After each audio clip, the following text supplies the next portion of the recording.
Je suis très heureux d'accueillir sur scène Chantal Joanneau, qui est senior advisor et ancienne secrétaire d'État, entre autres à l'écologie, aussi ministre du sport à l'époque, quand on a quand même les Jeux Olympiques. Vas-y, ça fait ping-pong, c'est bien.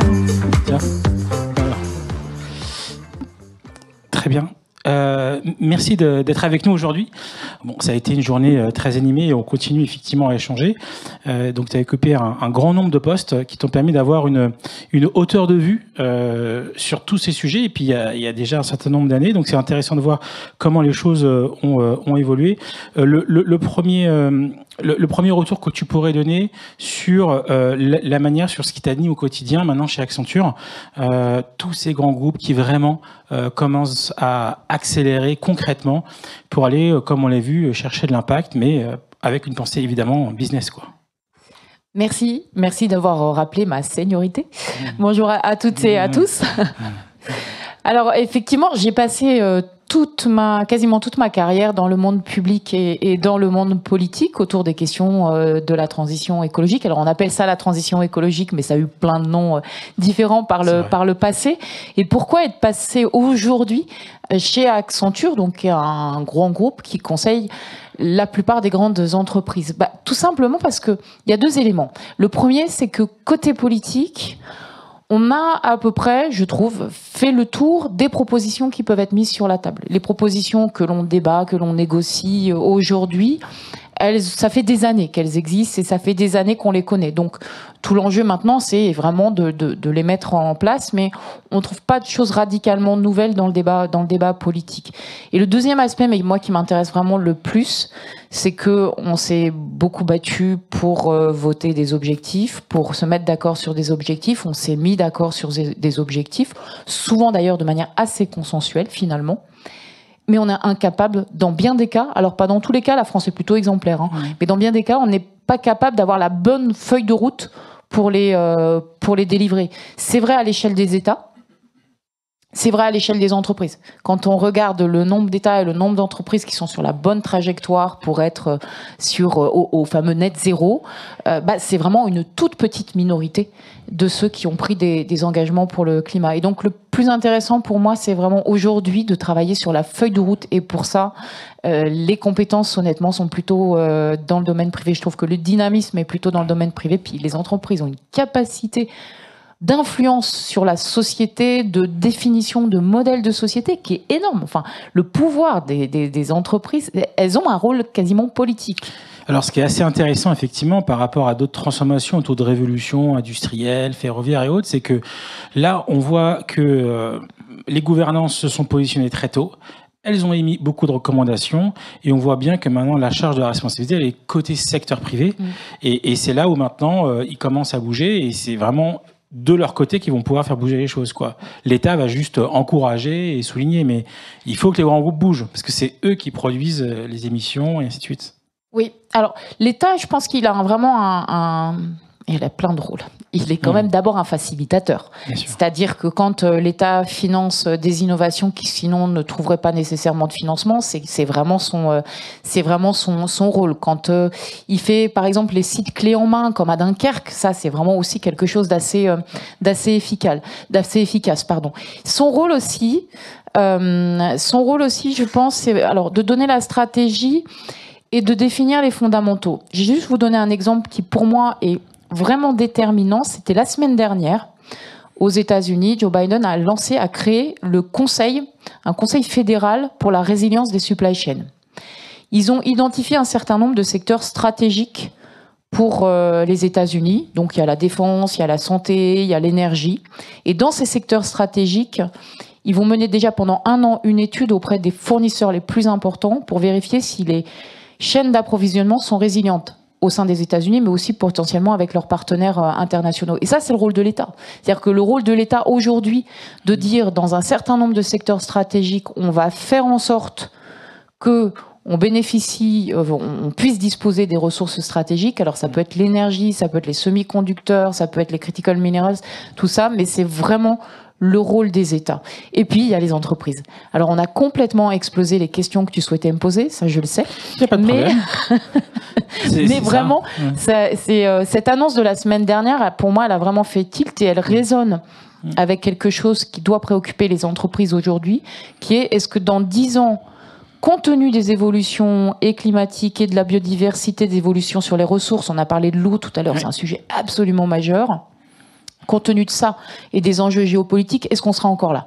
Et est-ce que notre business model est complètement adapté à ça? Ouais, et viable. Et c'est vrai qu'on échange un petit peu tout à l'heure ensemble, mais on a un enjeu effectivement aujourd'hui de dire comment on va pouvoir gérer et les aspects sociaux, oui. Et les aspects environnementaux. Est-ce que l'un va prendre le pas sur l'autre? Comment éventuellement tu recommandes de piloter les deux? Et comment tu vois aussi quelque part, côté français, la maturité sur l'un et sur l'autre auprès des grands groupes que tu accompagnes? Oui, on a une grande maturité en France, en Europe globalement, mais c'est une maturité qui est finalement assez, qui s'explique de deux manières.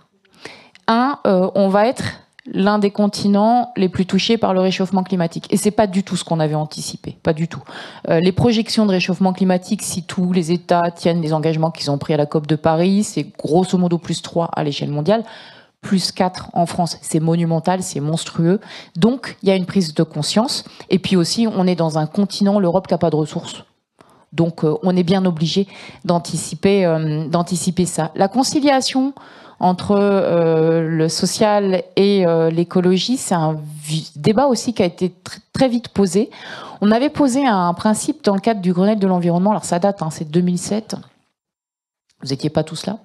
On avait posé un principe qui n'a jamais eu de traduction concrète, et c'est fort dommage, qui était le droit à l'alternative. C'est-à-dire que si on prend une solution, on pousse une solution écologique, comme le véhicule électrique, comme les zones à faible émission, je vais trop vite dans les territoires, il faut que les personnes les plus impactées puissent bénéficier d'un accompagnement. Moi, j'ai deux convictions. La première, c'est que on doit poursuivre notre politique environnementale, par exemple l'augmentation du prix des énergies fossiles, et les impacts sociaux doivent être corrigés par des mesures sociales. En d'autres termes, essayer d'éviter que le prix des énergies augmente, c'est pas nécessairement la bonne solution, en tout cas des énergies fossiles, mais par contre, pour les personnes les plus impactées, les accompagner socialement par des aides, ça c'est très important. Ça c'est le premier, et parce que ça c'est de la bonne économie, c'est de l'économie de base en fait. Ça c'est la première conviction. Et la deuxième, c'est celle que j'ai beaucoup découvert dans mon précédent poste à la Commission nationale du débat public, c'est qu'il faut partir des territoires et s'appuyer sur une concertation sincère, et c'est la sincérité qui compte le plus, avec les personnes. C'est-à-dire que les personnes concernées, souvent, elles vous apportent des solutions auxquelles on n'a absolument pas pensé, parce que nous, on pense très macro, on pense très global. Et donc, c'est vrai pour les entreprises comme pour les politiques, mais ne pas hésiter à mettre sur la table les projets, à mettre sur la table plusieurs options sur ces différents projets, à le faire très très tôt, à un moment où on n'a pas dépensé trop d'argent dans des études, pour justement trouver les solutions les plus adaptées localement. On pourrait même peut-être baptiser notre discussion un peu l'art de la négociation à l'heure de l'impact, puisque du coup, on l'a évoqué pas mal dans la journée, beaucoup de Chief Impact Officers qui sont en COMEX, et donc l'art de la négociation et de la dissuasion pour essayer d'arriver à des consensus et essayer de faire en sorte de faire avancer les choses. Les choses ont beaucoup évolué ces dernières années. Qu'est-ce que tu pourras apporter comme perspective par rapport à ça ? Alors déjà, et ça encore c'est la dernière expérience, mais c'est l'expérience politique aussi, il ne faut pas nécessairement chercher le consensus. Parce que le consensus peut être la solution la plus douce, la plus molle. Voilà. Quand on est en responsabilité, quand on s'occupe de sustainabilité, ça frotte un peu à un moment ou un autre, c'est presque incontournable. Et dans une démocratie, on ne fonctionne pas en consensus. Donc finalement, dans une entreprise, c'est potentiellement un peu pareil. Et c'est quand même de notre responsabilité de dire les choses, de les dire assez clairement, assez simplement. Mais du coup, je pense que c'est pas le consensus qu'il faut chercher. Ce qu'il faut chercher, c'est dès le départ, on a un projet, on a quelque chose, on a une politique, on veut mettre en place une stratégie, être sûr d'en avoir fait le tour, déjà. Okay. D'accord. Être sûr d'en avoir fait le tour, être sûr d'avoir posé les différentes options sur la table et d'avoir une vision très systémique des impacts.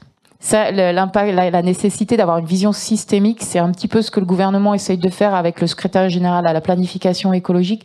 C'est être sûr qu'on boucle la boucle et qu'on n'a rien oublié.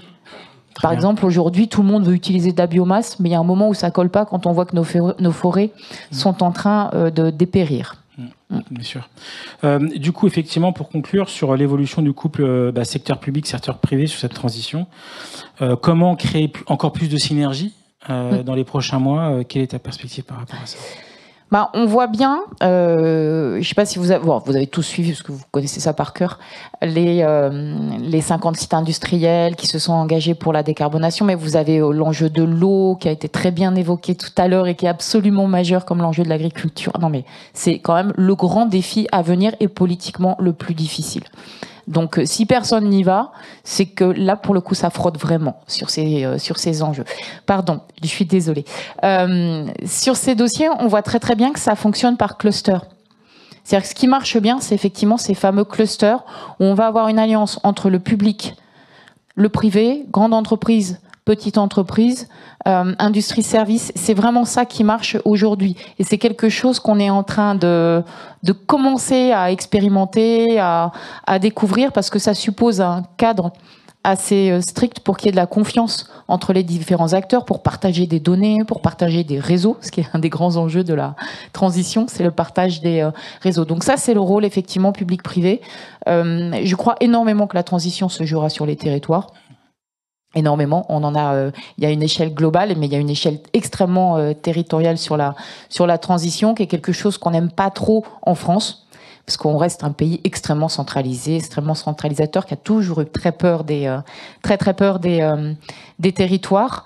Donc voilà, je veux vraiment l'angle cluster.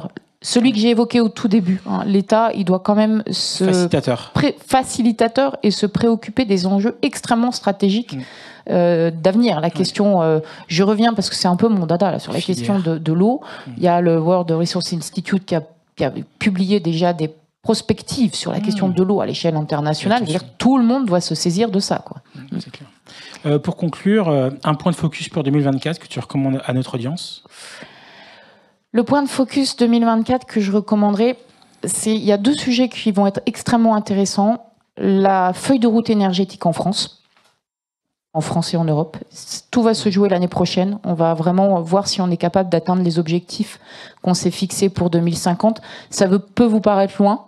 À l'échelle des investissements énergétiques, c'est vraiment demain, 2050. Or, en 2050, nos réacteurs nucléaires seront trop vieux. Donc, il va falloir qu'on ait une feuille de route extrêmement ambitieuse dans le domaine de l'énergie.